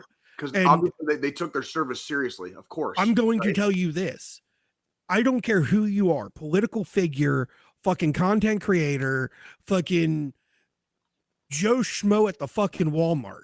If you fuck around, you will find out eventually. Straight up. And it's best not to fuck around when there's a lot of fucking veterans watching. Yeah, because we will call you out on it. And on top of that, not only will we call you out on it, we expect to be called out if we're on some bullshit. Yeah, we'll call you out on it. We expect to be called. If I'm on some bullshit someday, your ass better fucking call me out on it. And I'll judge you twice as hard if you don't call me out on it. And people get called out. Yeah. Tim Kennedy, Michael Kaiser, the list goes on. You get called out. Jocko Willings. Yep. Jocko. You will, yeah, dude. There is nothing wrong with taking our service and using it to leapfrog and stepping stone into other areas and other facets of life. There's nothing wrong with that. Yeah. There's nothing inherently wrong with that. But if you do it in the wrong way, you'll get called out real quick. You'll get called out real quick. That's why I sent both of these gentlemen copies of my DD214 and one of my NCOERs because my computer's acting funny. Boobard. It's not quite there yet, but it's acting funny. It's getting there. It's getting there. So I was like, I wanted to make sure I had copies of this in other places. So that way, if I ever need a quick, like I need to print it off real quick or I need to do something, like these guys have copies too. They can fact check Jay on my shit. I just sent them shit from my service. And so they both can see exactly what the fuck I've done. Like, and here's exactly what I did when I got that fucking email. I dropped it into the fucking cloud and I dropped it into fucking a hard drive. I took that fucking hard drive and I threw it into my fireproof safe. I didn't fucking give, and then I deleted the fucking email because I don't give two shits. I don't need to fact check Jay. I've seen enough and I see how Jay carries himself. I know fucking Jay's honest about the fucking shit. I don't have anything to prove to anybody. And when you go through your service, when you're proud of your service, you know what you did, you know what you didn't do. There's no reason to embellish. There's no reason to, but I might not remember every last little detail the exact way it may or may not have gone, But that's why I have fucking battle brothers and battle sisters. Yeah, but I mean, at least you're not out there telling people you fucking were walking around with a backpack full of fucking grenades. No, I wasn't. No, Kim Kennedy, I'm calling your ass out. That's what that was. I have carried grenades a few times on a few different missions, but yeah, like it's not. Dude, if I had a grenade on me, it was like one or two fucking clipped here or there. I didn't have, it was taped. They were taped. They were taped up. Like before you did anything, like I would have to fucking take the goddamn tape off because they were still taped. Like it was a combat mission, but grenades were not exactly planned on being used unless shit got bad. Right. So we fucking taped them up. You know what I mean? For safety, we taped them up. You know what I mean? Like yeah, I mean, I would clip them to my fucking, to where I needed to, or put them in a fucking pouch. I, however, never left mine taped up when I received them. The twice that I ever fucking was handed grenades to go out on mission with. And that's just for fucking the pure fucking ease of fucking being able to just pop the pouch open, grab, and fucking roll. Not trying to be pinned down, need to throw a fucking grenade for that one time. And first off, John, you're never going to fucking think of actually following through those fucking motions when you're in a combat zone and you have to toss a grenade. Oh, I know. That's the reason the M68 is designed the way it is to be more like a baseball. Like, that's how we ended up with like the M68 grenade. Like, it's meant to be. I'm chucking that bitch through a fucking window and I'm already behind a brick wall as it is. I don't need to fucking do the whole fucking motion like I'm fucking throwing shot put. Hey, listen, you don't forget the fundamentals, okay? No, you don't. And here's a little funny tidbit. I can't wait for a war movie where a grenade thrower is left-handed, because for us lefties, you actually have to hold it upside down. So like when you see people holding a grenade, 100%. And then the way the safety is now, you have to twist before you pull. And so like I have to do that backwards too. Like, because like because you're holding the spoon. You're holding the fucking spoon. Like that's the death grip. The death grip is on the spoon. Because once that pin comes out, if that fucking spoon pops, you've got 3 to 5 seconds. 3 to 5. Like, you know what I'm saying? So it's like 3 to 5, not 5, not 3. I kind of not 4. Somewhere in between that range of 3 and 5. and that little ball will fucking ruin your world if it goes off. You know what I mean? Like anywhere near you, that little ball will ruin your world. So for us lefties, we have to hold it upside down, fucking twist, fucking pull, and then fucking frag out, right? Yeah. So you got like something like this. You put it in your chest, pull the pin. Yeah. It's a bag, by the way. Except grenades don't look like that anymore. Yeah. It's just a little bag. Hey, raise your hand if you've fucking thrown a grenade here. All at 3 for 3, bitches. Hey. We've thrown raise your hand if you ever had to kick raise your hand if you ever had to fucking beat the shit out of a fucking Air Force colonel for not throwing the grenade properly. That was when I the one and only time I was ever the NCOIC of a fucking grenade range, I beat the living shit out of a fucking full bird Air Force colonel. I remember you telling me that story because dude, like it's dangerous. Like it's like you'll get fucked up. He will like those things don't just like explosives do not discriminate like at all, at fucking all. And I always wanted to you need to throw them correctly too. I didn't make it to be a drill sergeant because that was right around the time I got out. It was part of the reason I had to get out. But one of the things that scared me the most about thinking about being a drill sergeant, because I would have loved it. I would have loved to have been a drill. But one of the things that would have scared me the most is fucking grenade day. Grenade day. Because not everybody grew up playing baseball or softball. And like that shit's fucking spooky. Not everyone's got that arm. And you got like it's like and those things that when they're live, they're fast. We throw live grenades like fucking. Because people forget that even in like boot camp, you train with real shit. You have to have that real world experience. You're throwing real grenades. You're shooting real guns. You're shooting. Let's talk about live fire day. Yeah, night ops. Yep, night ops was my favorite training. Yeah, well, that's and like. In the infantry, we go to the range all the fucking time. I was safety NCO more times than I can remember probably. And there were times when somebody would get flagged, or freaking if somebody was walking back off the line or whatever, and they just safety violations basically. And it's like, you gotta fuck dudes up, dude. You gotta fuck them up. Be like quit fucking around. Like, you get hands on sometimes, you really do. And it's not because you're trying to be a fucking dick or a bully. It's because that's fucking putting everyone in fucking danger. It's a goddamn weapon. If you're not taking it seriously, you're gonna fucking kill somebody, and not the people we're trying to. Okay. Yeah. So, anywho, yeah. That'd be a great episode. But fuck, that was great. I mean, this was a great episode. Like I said, it was action packed. We had a lot of things to talk about. We watched a lot of things, the drama, the GTA 6 bullshit. You know, packed show, great show. I loved it today. But guys, you know what time it is. What are you gonna say? I just want to say one final thing on the whole Buffalo public school system thing. Yeah, please. Y'all's days are numbered at this point. The amount of fucking attention you're getting from the veteran sphere, from the general fucking public. Yep. Your days are fucking numbered with this fuck around and find out shit. Let me put it this way.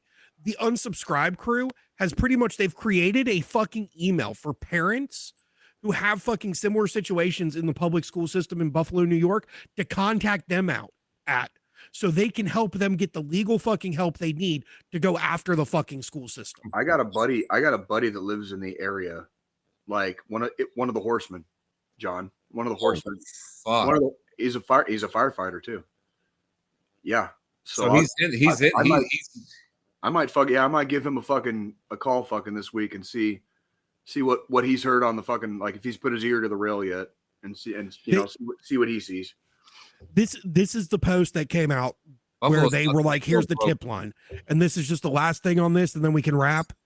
But if you're a parent, student, or teacher with information about incidents that may have been mishandled by Buffalo schools, please email us at takethehighroad@gmail.com.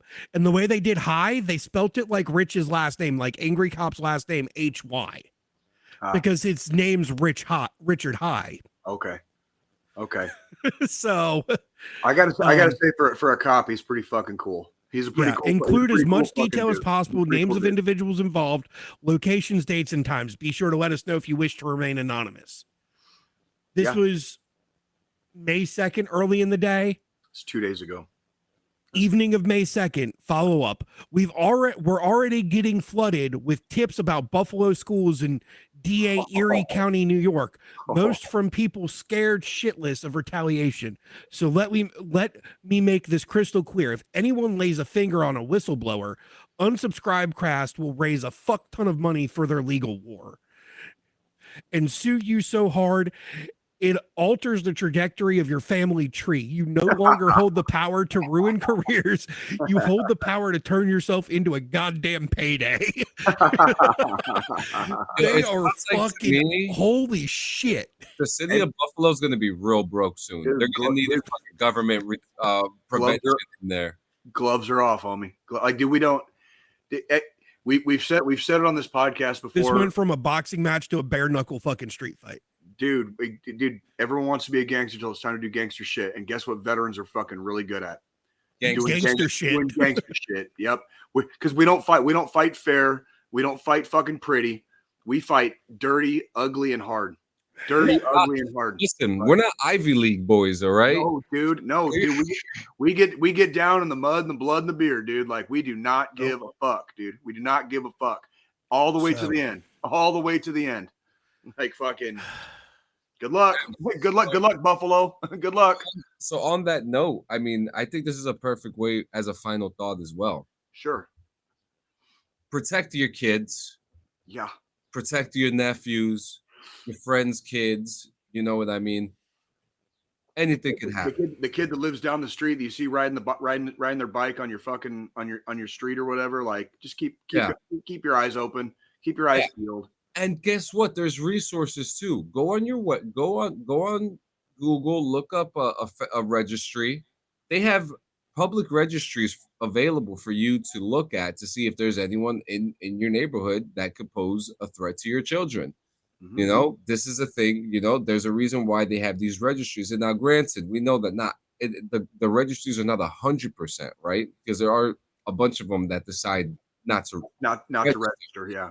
You know, but they know who they are. We apparently a few of the what do we call them here? Chomos. We a few of them escaped from the Rahway prison over here, which is just and they escaped together, which is even crazier. John, are you gonna go hunting? No, I think they all got caught.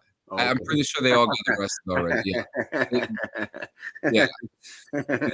I'll tell you one thing. It's something that has been spoken about within like the whole crew. Like is there something here? But we don't even know where to start with that. But that's another conversation. But the bad things happen, and bad things happen everywhere. It doesn't matter if you're in this is white collar the proper term for like a rich town. Yeah, it'd be like more white collar, yeah. Yeah, it doesn't matter if you're white collar. It doesn't matter if you're in a pauper area. It doesn't matter if you're in a what do you call those, like HOA communities. Mm-hmm. Bad shit happens everywhere. It does. And you could be living in a utopia. I mean, the movies do it best. The movies and TV shows where they give you a perfect world, but there's always one thing that fucks it up. These things happen, and be aware of it. We know that not everybody is privy to what some predators are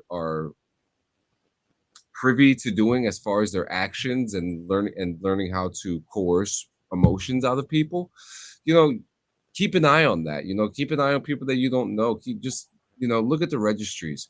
Most importantly, children who get abducted, children who become abused, and so on and so forth. The life doesn't get easier. Okay. I'm not going to tell you and sit here that I am 100% mentally free from all my issues growing up.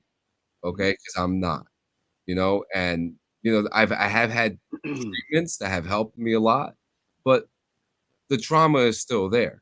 Mm-hmm.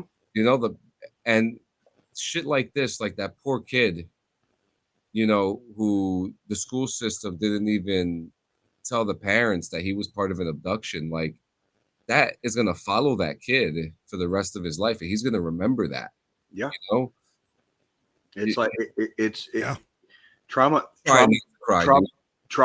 stays, trauma follows.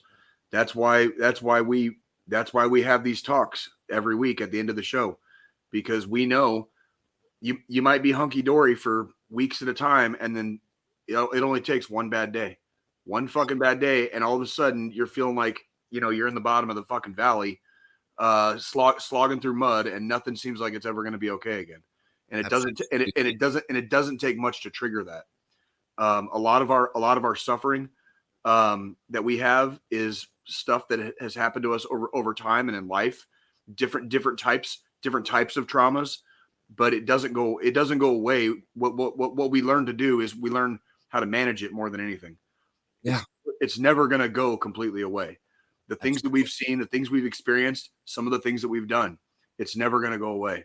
But what we can do, the best we can do, is to put our best foot forward and to keep fucking trying. We don't quit. We don't fucking quit. No, we don't. And we can't. No, we're not allowed. We're not allowed, brothers. Yeah. We're just let's just plainly state the obvious. We're not allowed to quit. Think about all the people that depend on us, all the people that love us, people that look up to us, like people we don't even think about. Probably they're not even in our sphere of thought. People that we don't even know. Yeah. They hold us in such high esteem. Imagine what it would do if we left. Like, imagine what it would do if we left. We're not fucking allowed. Yeah. We're just not allowed. We're changing. At least not until the actual day comes, right? Like, until the actual day comes. And just to close it all off, guys. Be there for each other.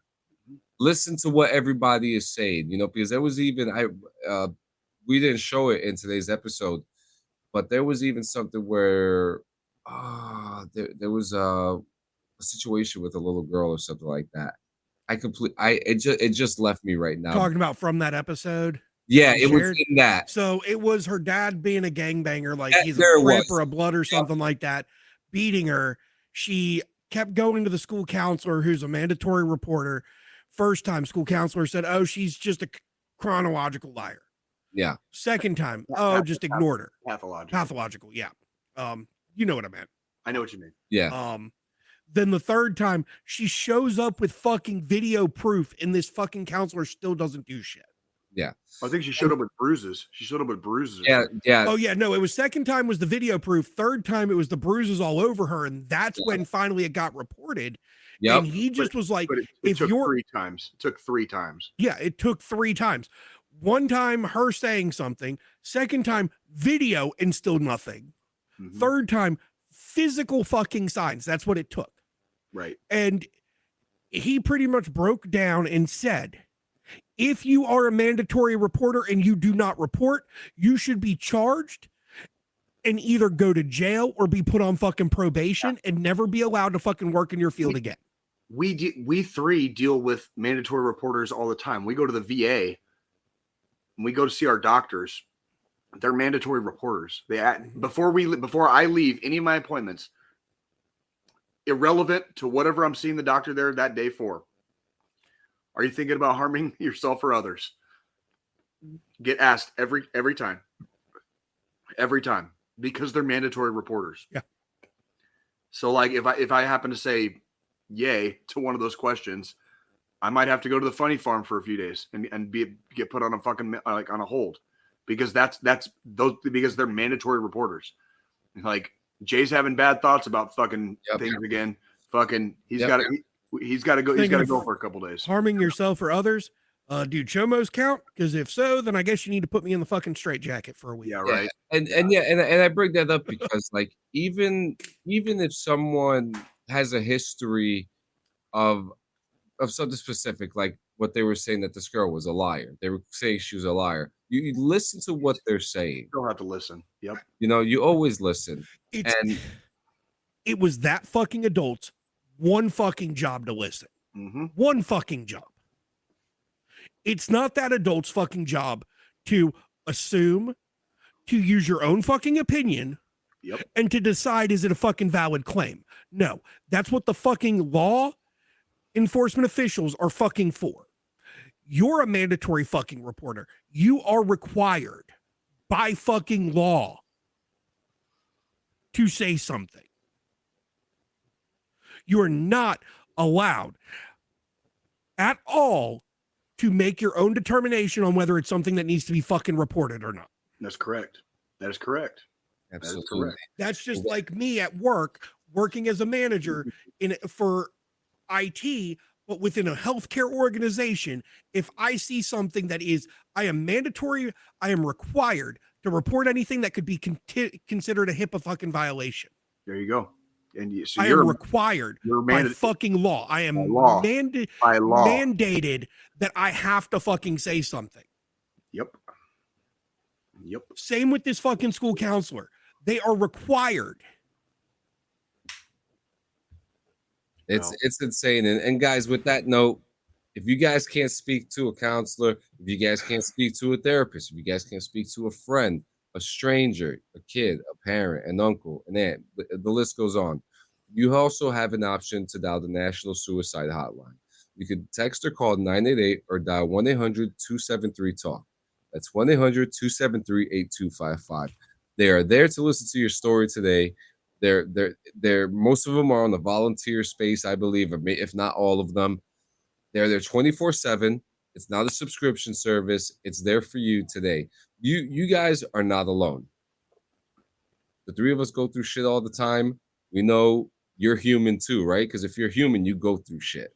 The joke about Jay's Roadhouse is like the Roadhouse is actually like my life. You know what I mean? So like every day is a day in Jay's Roadhouse. You know what I mean? Like but yet here I sit. Yep. Yet here I sit. Here I remain. I'm not fucking going anywhere, kids. Okay, I'm not fucking going anywhere. I got bad news for you if you don't like me. Okay, not leaving anytime soon. You know why? Because I like to fight, and I'm gonna fight to the fucking bitter goddamn end. That's right. You know, there's beauty, and there's amazing things out here in this world. And as we rediscover it after we finish our term of service to the country, we get to rediscover life through new eyes in a way.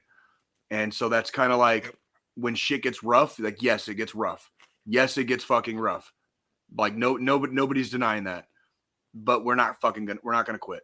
We are not fucking quitting. Like, period. Right. And so, guys, with that, thank you so much for hanging out. Can I end on a high note? Yes. Dude, can you play that Joe Hendry thing again? Like, oh, I want to end on a high note. Say his name and he appears. I believe in Joe Hendry. I believe in Joe Hendry. So, on that note, we believe in you, Joe Hendry. We do believe. We also believe in you, Angry Cops, Richard High, the Unsubscribe crew. Yep. We believe in the cause. Keep fighting the good fucking fight. Fucking A, dude. Fucking A. Love you guys. Peace.